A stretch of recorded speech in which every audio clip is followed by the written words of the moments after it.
Folks, we start the way we start. And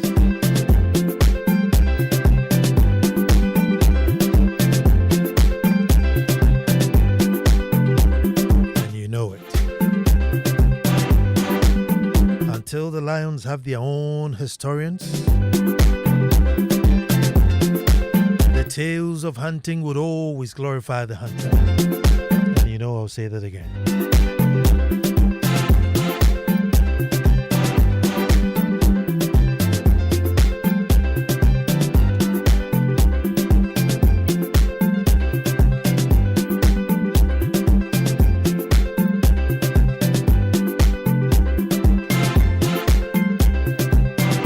Folks, I said until the lions have their own historians, the tales of hunting would always glorify the hunter.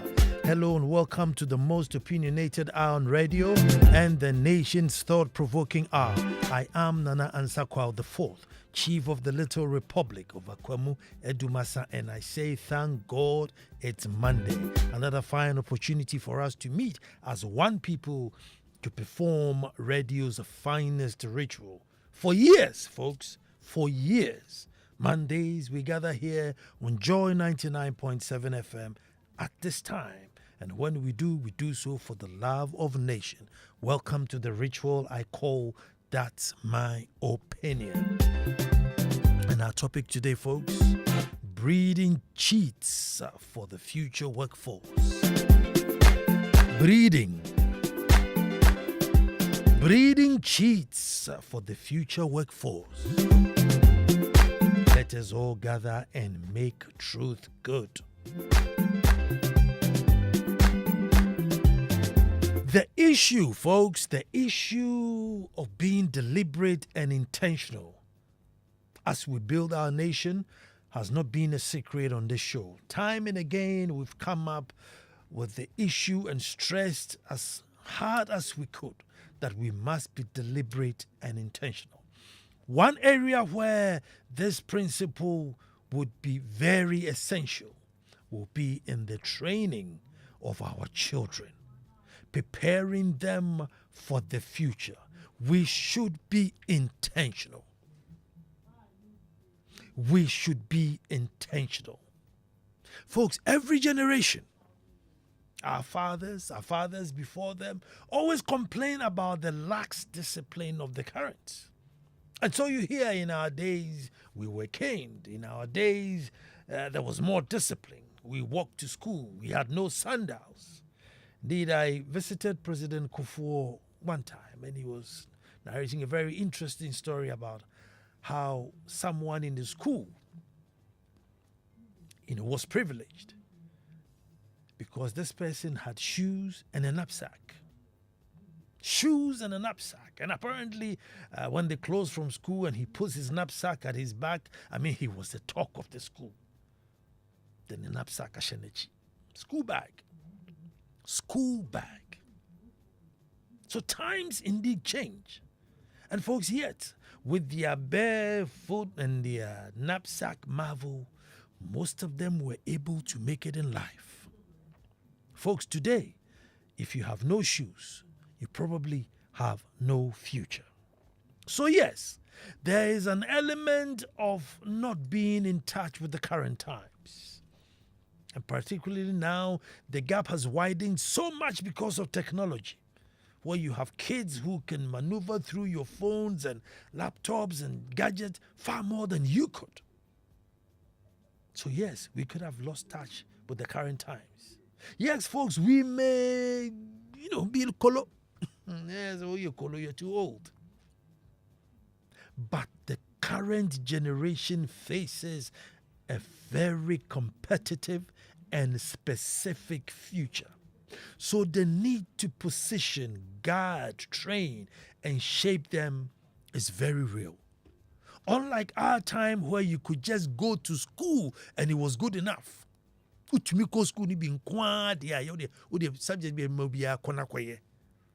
Those days are hurriedly going, if not gone. So as colo, as outdated and everything that we are, this current generation faces a very, very peculiar problem. Folks, I was happy when I heard that the 24-hour economy policy has, as part of its program, a mindset change. Yes, a national policy for mindset change. Probably long overdue. I don't have the details of how it will be implemented or achieved.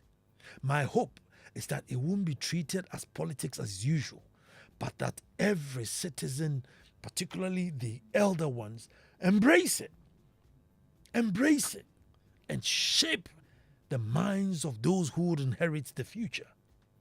Because we are bleeding intelligence as a country. Now, bear in mind, last time I did a show and I said that, there was a statistics or data out that said that the average IQ was 48. Folks, 48 is dangerously low. And I went further to say, sometimes when you're driving, or sometimes some of the things people exhibit, they may not be far from this 48 IQ.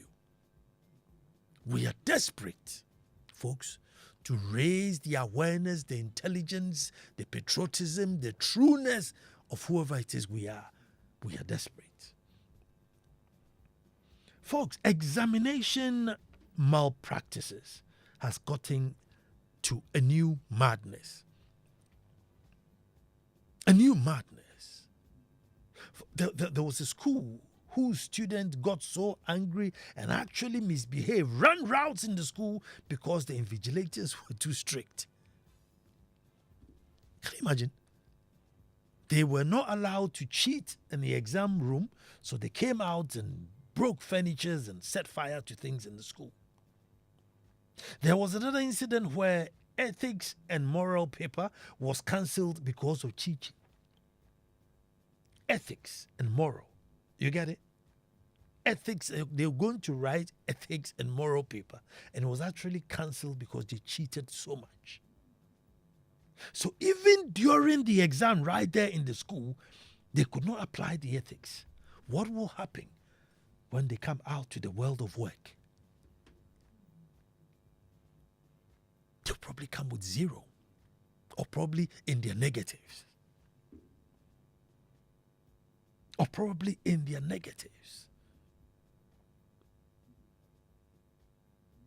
Folks, what is causing this widespread, desperate urge for examination cheating? What is the cause? The schools are facilitating. The parents, we the parents, are paying. Invigilators are conniving. The students can't get enough of it. They want more.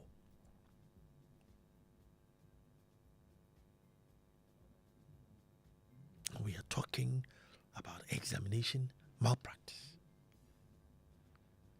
A point where you test to see whether, as a school, the students who come there have been able to absorb whatever it is you taught them. As a parent, it's the point where you realize that all the school fees and the school uniforms and everything that you spent on was worth it. As an invigilator, this is what your whole work is about. Whole work is to make sure that people comport themselves in the examination class. And as a student, this is where you test yourself to see that everything that you taught me, I've been able to deliver back.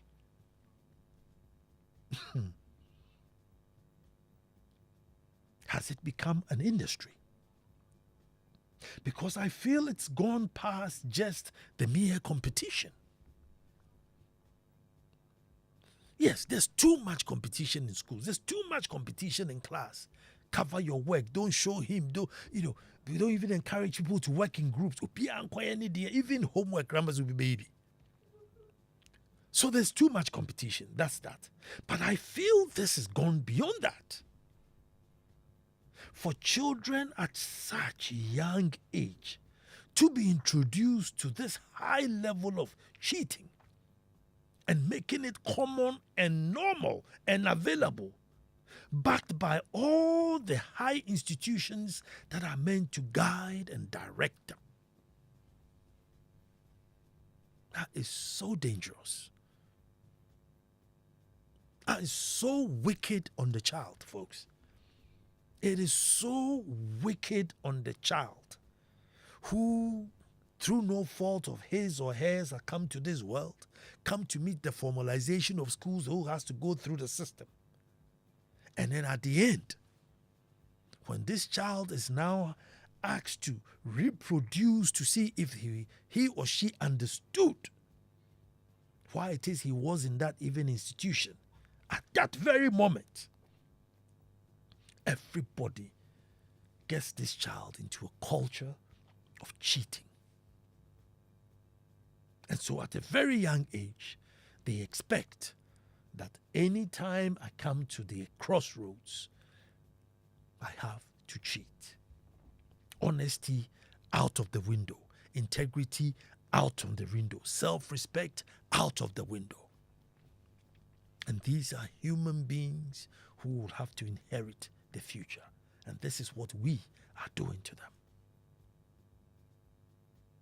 Folks, currently, BEC results, 30% are continuous assessment, 70% are based on the exam. Maybe we should reverse it and have a 70% continuous assessment and just 30% in the exams, so that when they are in school, they would probably be more serious to learn and understand and how it is that you can apply the subjects to everyday life. And if we could also lay more emphasis, folks, more emphasis on the form and character of these children that we are bringing out, rather than the ability to pass exam, rather than just their ability to pass an exam, can we focus on who we bring up? Upright people, people with integrity, people with honor, people with principle, people who stand for something, and above all, people who would love Ghana. Could we? Instead of make it a be all and all, it has to be examination pass.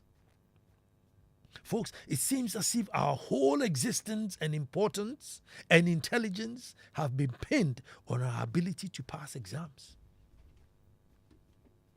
Now, I don't want to tell you my story, because there's no way I could pass an exam.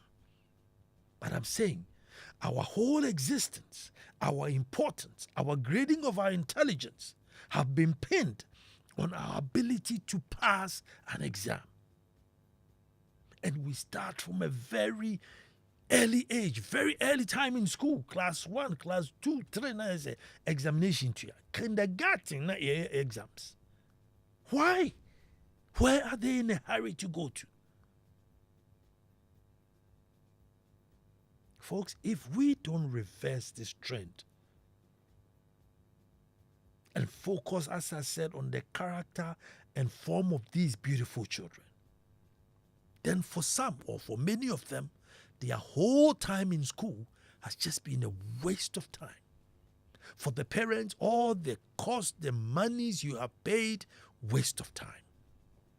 Even if it's a free school, the energy of guiding them, get up, bath, go, come back, sleep, you have school tomorrow, all that thing you're doing have been a waste of time. And we will pay dearly, folks. We will pay dearly. And I'm sure we've started reaping the results. You know, some of the things you hear within the working environments. How many times do you hear people say, oh, I went to Ghana, I set up a business, I left it for 2 people, by the time I came back, I was in debt. How many times haven't we heard such stories? But then, what do you expect? What do you expect? Look at how wicked we are being towards these children. Because no child is born with any intelligence. Every child comes to this earth and picks the intelligence within the environment with which they grow up. No child drops on this earth and comes and said, well, as for me, this is what I know or this is what I want to do. No. You come, and as you grow, as you experience, as you see, you pick things up. And so if you see your teachers being illegal, if you see your school buying papers for you, if you see your parents paying for it, that becomes you. Folks, that becomes you. And I'm saying we are being very, very wicked towards these children. Very wicked. And we are fixated in these exams thing. We're so fixated in this exam thing. Too much is dependent on exams. And so there are many people who are very highly intelligent, but for one reason or the other cannot pass exams. And so they are all written out. If they are not fortunate to find their window or their stand somewhere in life, they are just written off. There are those who can also actually pass. But since everybody is on the cheating wagon, why do I sit back?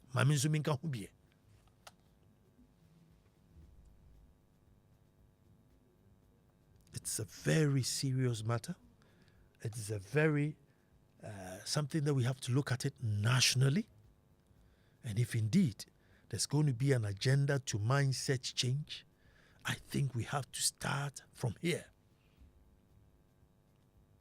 Don't let these kids and schools and teachers depend so much on exams, so that the whole life in the child's school is just being taught to go and pass the exam.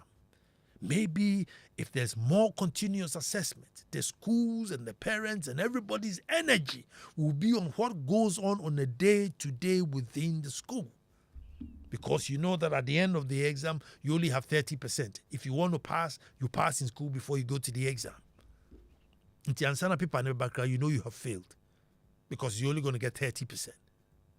So that we put in that effort to structure our children where white is white and black is black. Where no is no and yes is yes. Where I believe in this and I stand for that.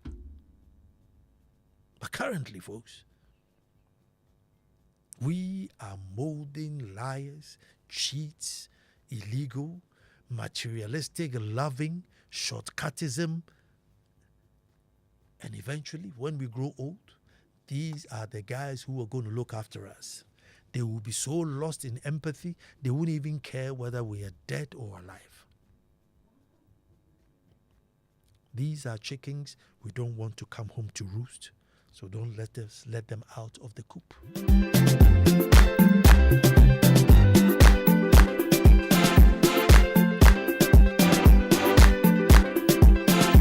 And it's 0302 216 541. 0302 216 541.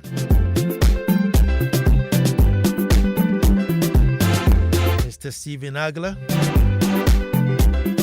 former headmaster Akwamumang. Good evening.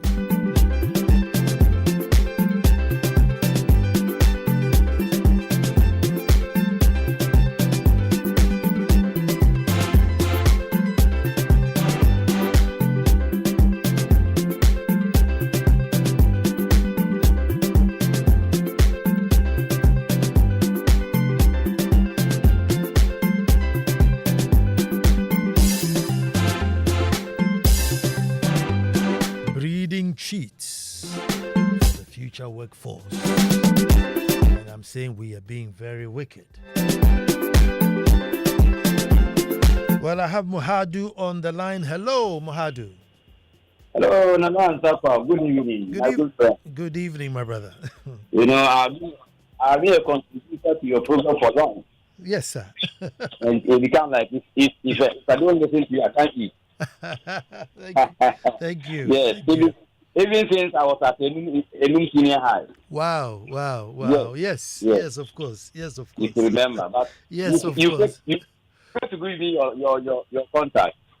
Oh, no, I'll give it to you. Let the producer will give it to you, yes. So good evening, and then you are doing wonderful about your program. Thank you. Yeah, please, I just want to add something to what you are saying. Okay. If you don't take care, 5 years to come, corruption is going to be more than 100% in Ghana. Because corruption starts from education. As I'm speaking, the standard exam that they conducted for class 2 and 3, they were cheating. Class 2 and 3. I'm telling you. Oh, home. Class 2, 4, and 6. Because teachers want their own children to pass. and that is not the only way, only cheating I'm talking about. I'm going to list some stakeholders involved. Sure. Politicians, parents, teachers, and students, as well as the community. Everybody is involved. Sometimes politicians will just come and tell you that, look, let your children pass. How can you let them pass? When it's getting to exam, they will tell the headmasters, let the children pass. Without giving them the motivation or something to let children to be taught, but still you let them pass. And if your school fails to pass, they will call you and then you answer questions. Why they fail? Parents are expecting that their children should pass, no matter how. For students, they don't care about education anymore. They want a shortcut. So even when you are teaching, they think that exams they will cheat. And if you are a teacher and you are stressed, they will even follow you. If you don't take it, they will kill you. So these are the cancer that is there. So it is going to be very difficult for us to remove this cancer. And this is leading to the corruption that way. Because he passed, if he used some way to pass, he entered into industry, he has to cheat. And corruption continues. He became a what? Minister, DCE. He has to do the same thing. And it's going around. That's the vicious cycle of corruption. So, unless, I don't know, any Jesus and Muhammad come today, these children will do this. It will continue. Nana Ansah. So, it is something that a nation should all, Malam, pastors, they should all turn their eyes and then discuss this problem. Thank you very much. Thank you very much. We'll continue. Definitely. 0302216541. If we reduce the examination, the stakes on examination, so that there's a lot more percentage based on continuous assessment. So let's say maybe 70 to 80% is on your continuous assessment, what you did in the school, and maybe just 20% at the end. I don't know. Will that bring the focus more into the daily activities of what happens in the school? Because now, if 70% is in the exam, it means even if you get 5% in the school, all your school life, and then you get, a good grade in the exam, you could still pass. So you could just languish in the school. Get Lawe is on the line. Hello, Lawe. Hello, Nana. Good evening. Good evening, my brother. I hope you are doing well. I'm good. I want to contribute to the program. Let me hear you, my brother. What you are saying is true. You know, my boy will be right here BEC next year. The school called for a PTA, and what they told us, because of that, I transferred the boy from the school because I cannot understand it. My boy will attend school from class 1 and to GSS 3. And if it's about to write exam, that boy will be kept in the school for 1 month. And the amount we are going to pay is not easy, about 5,000. Wow. For just 1 month before the exam.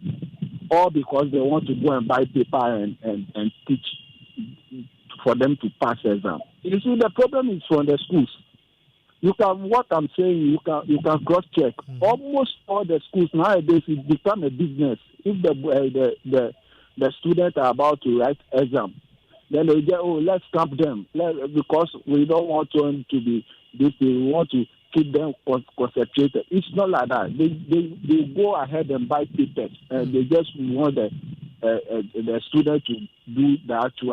I'll be happy if next year my boy will write exam and get 25, and I know it's fair. Rather than they'll go and buy that paper and give it 6 and 7. Because of that, transfer my boy to government school to write the exam with the in the government school. Not because I cannot afford it, but I think, excuse my language, I think it's nonsense. Thank you very much. Thank you very much. Principal parent 0302216541. How is it that a nation can suddenly turn around and be so wicked towards its current generation? And I said, yes, I know maybe we are lost. Maybe we are maybe we are not abreast with the sign of times. But to introduce young children to this high level of corruption from all the ethical and moral positions that a child can have possible. Your school should discipline you, straighten you. Your parent, discipline, straighten your teachers, your invigilators. I mean, these are people you look up to for correction. And here are people leading you into the most illegal aspects of a child's life. Michael is in Accra. Hello, Michael. Michael, Nana, good evening. Good evening. Today is my first day of listening to your program. Oh, welcome. And I think I appreciate it so much. But I have something small to add on. Sure. You're saying that instead of the continuous assessment being 30%, we should rather make it 70%. I'm just throwing something out there, yes. Yes, I think it's a laudable thing. But let's ask ourselves, who are teaching the children, giving them helping them to teach in an exam? The same teachers. It's their teachers. Mm-hmm. And these same teachers, when you ask them to do the continuous assessment, they give 70% or 90% to every child as the 30% of their continuous assessment. Mm-hmm. So these same people, if you ask them to give 70%, the child will get 100% of the 70%. Meanwhile, the child doesn't really deserve it. So going forward, it's a serious cancer. All of us must look at it holistically. I am thinking that the industry should bring these students to speak so that they know exactly what the industry is prepared to offer. So that a child who will come up excellent is recruited by the industry. Teachers are not helping us. We parents are not helping ourselves. And with this new technology, students go with laptops, phones, and then before exam starts from somewhere, another person is cheating from somewhere. Because there has been transfer, there has been, a scan of papers forwarded to teachers, and then the teachers will start working and then sending the same results. So it's the teachers who are helping them to cheat. So the same teachers, if you ask them to give continuous assessment, they'll give 100% to the child, 100% of the 70%, and then the child has already passed. So he'll go to the field and he has nothing to contribute. That's another thought. Thank you very much. 0302216541. And also this marking scheme where, they have a 4% cutoff so that there can only be 4% grade ones. So no matter how much I think we have to, I discussed that. I find it really a very unfair system of marking, so that there's only 4% of people who are going to get grade ones. So you could hit the grades, but if they've already gotten the 4%, you're not part. Roland is on the line. Hello, Roland. Hello, Nana. Good evening. Help me out here. Okay, so I am a nephew to Okodia Otua from Sapro Kwampa. Oh, good. Yes, interestingly, today is the first time I have listened to your program. Oh, your uncle always tuned in. I am happy I did. In fact, the issue you are discussing now, Mm-hmm. I feel it's multifaceted. There is the issue of the breakdown in the communal living, a breakdown in the family system, and then in a very subtle way, if I can put it that way, the effect of politics, the way we go about politicizing everything, or the dirty nature of our politics in this country. All these things together makes it difficult to set proper examples for kids. I actually think the way to go will be mentorship. Mentorship in a way that the older generation, you were about sharing a story of yourself. You mentioned in part how difficult things were in the olden times. Yet, you who are within those ages were able to do a lot or achieve a lot. And unfortunately, in this generation where we have access to almost everything, we rather are failing. I think there should be platforms where the older generation can meet up the younger generation, share the stories behind your glories, and then get us to appreciate it better, appreciate the goodness in hard work. And I believe that may help a lot in bringing us to a more desirable future. Because as we are now, I think the future seems very, very dark. Yes. So my contribution is that we must start looking at mentorship. Mentorship, yeah. Yes, at various levels. Well, Roland, every Yes. Monday at this time we're here, so now you have to join the club. I will do that, sir. Good, good.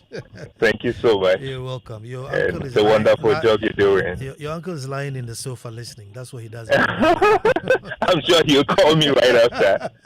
Okay, Roland.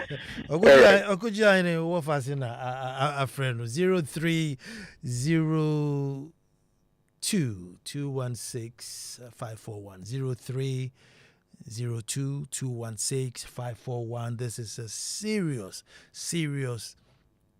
national issue problem that has to be tackled like yesterday. I have Nana Kwesi on the line. Hello, Nana Kwesi. Yes, sir. The case you are eating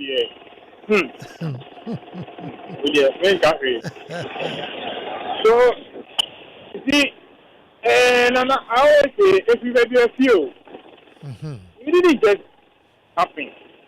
See, right now we have elderly people. They sit on national radio, they lie, and these people are people who have higher qualifications, and they pride themselves in it, and they sit on national radio, they lie. It's just like you said, we have children now, they're exposed to all of these things. So what do you expect? Parents, on any back to say, no move to an one thing. The young people on slow down, on to maintain the road, on to now manada, or you can what I did in Tamaka. When you go to the schools, the end justifies the means. Whatever has to happen, the child has to pass the exam. I'm not saying grade 8 to grade 3 to look at these people. I've never understood this even from my time. Why is it that you learn from Form 1, Form 2, Form 3? Now, if you say a final year exam, sir, you're sure it's beginning now, you see a year. I don't understand. Why shouldn't it be based on what we learned in our final year and in that term? Why must it be the whole term? And I'm in some exam. And here, am I a computer to remember everything? And Nana, and also look at the duration, even the BEC that they write. Look at the duration that they will use to write the BEC. Just 5 days. Or they show how many subjects. Very 12. I mean, you know, so it's the whole ecosystem. See, you can do your bit, okay, in raising your child the best way possible. But you see, the catch is that this child will not forever be in your midst. They will go to school, they'll be socializing among friends here and there, and they'll be picking things. If you are not fortunate and it happens to be children who are not well managed here and there, and you start seeing that they'll start picking out some of this. Thinking is normal. And understand who parents do fairly you. But if you get DSC, also, you know, I have to hear, and every person who is supposed to be speaking the thing, you can see that this is blue, and every person is following it green. So what are you teaching that out? We go to a national service. We send people to various institutions to do national service as a form of training. It's not just a service to the country. It's also a form of training. And I go there and go and check. You know, I'm always on the police people they are case because I know that the national service people they send there zero. They don't get any good orientation from the police people. Due to what I experience with them on a daily basis on the road. When the police are doing their thing, it's the national service people that they use. So if that person finish doing the service from the police, not to win a higher position, what do you think the person is going to do at the position over there? Nana. So telling this thing there, I just say we all begin to realize, and we should let our children understand that it's okay to fail. Failure is part of life. Okay? When I was young, when you fail and I play a ball, I don't understand. My failures also know what I'm saying. Since when did that become a crime? So why wouldn't I do anything to fail? Anything to pass the exam? Why wouldn't I do? So then it's on us. It's on all of us. The whole system for the nation, for them to grow. And we as parents, and in the church, everywhere, all the religious bodies, everywhere for them to grow. So yes, in Nana Ansah here, they may be 25 years from now, we'll be having a headway to a positive change. Thank you very much. Mentorship is key, and living by example is a must. Dr. Cynthia Tego, I greet you back. Nana Yao says, everything we are suffering today is a result of what we, the adults, have created. The adults are morally bankrupt. Our systems are structurally evil and practically wicked. The preaching is that there is more honor in succeeding by any means to be praised. Failing honorably is frowned upon. Every school prides itself on the number of students who pass their exam, just like how the churches are set up. The success of the church is measured by the numbers and how rich the members are. Morally upright behavior has no place in the present Ghanaian society. Good evening, Nana Yao. Hi, Nana. This issue of teachers and invigilators and parents coming to help these young and innocent BEC candidates to suffer this fate is very, very worrying. The president should grant all these children exam amnesty. Our exam system is not helping our learners. This is our big problem. Francis in Accra. Imoro is on the line. Hello, Imoro. Hello, Nana. Good evening, sir. Good evening. Salam alaikum. Wa alaikum salam, Nana. Let me hear you. A very nice topic. But, Nana, some of us are worried that our educational system has been designed wrongly. For me, if you look at those who design it, it's like it's been designed wickedly to make people feel more at the basic level. Because how can you teach people how many subjects for how many years and gather them to remember everything for the 3 years? It's intentional to make sure that a lot of people fail. That is one. Two, look, Nana, if you understand human beings, our learning capacities are not the same. Let me tell you that there are people, when you come and lecture, when a teacher lectures in a classroom, they grab it and they don't need to read anything again. They understand it, anytime you ask them, you can remember. There are other categories who must read over whatever they have been taught before they can understand it. Others have to read over and over and over again before they will understand. Meanwhile, all these categories of people thinking that their learning should be the same and conduct the same exams for them in the same manner. That is not fair. You can even see certain teachers can just walk into a class and say exams without them preparing. It's not everybody who can just write exams like that carelessly without going over the nose. So they are looking for only those who can remember everything taught in the class. That is not fair. Thank you very much, my brother. And you are talking to somebody who seriously agrees with you.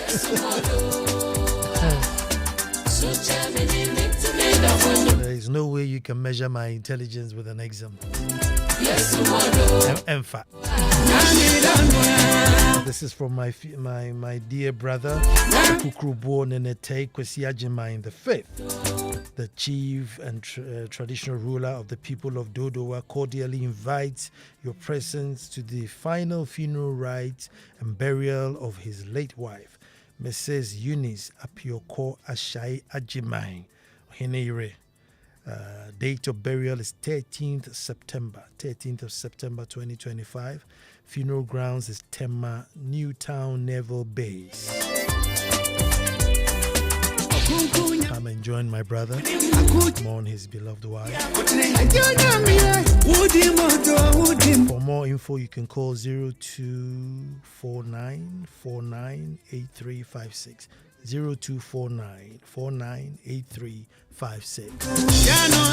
This is Eunice Apioko Ashai Agyemang. She rest in peace. As for me, I am Nana Ansah Kwao. That was my opinion. Next Monday, God willing, we're back to do this all over again. Stand by for your news bulletin and for Overdrive. Ziggy, Oliver,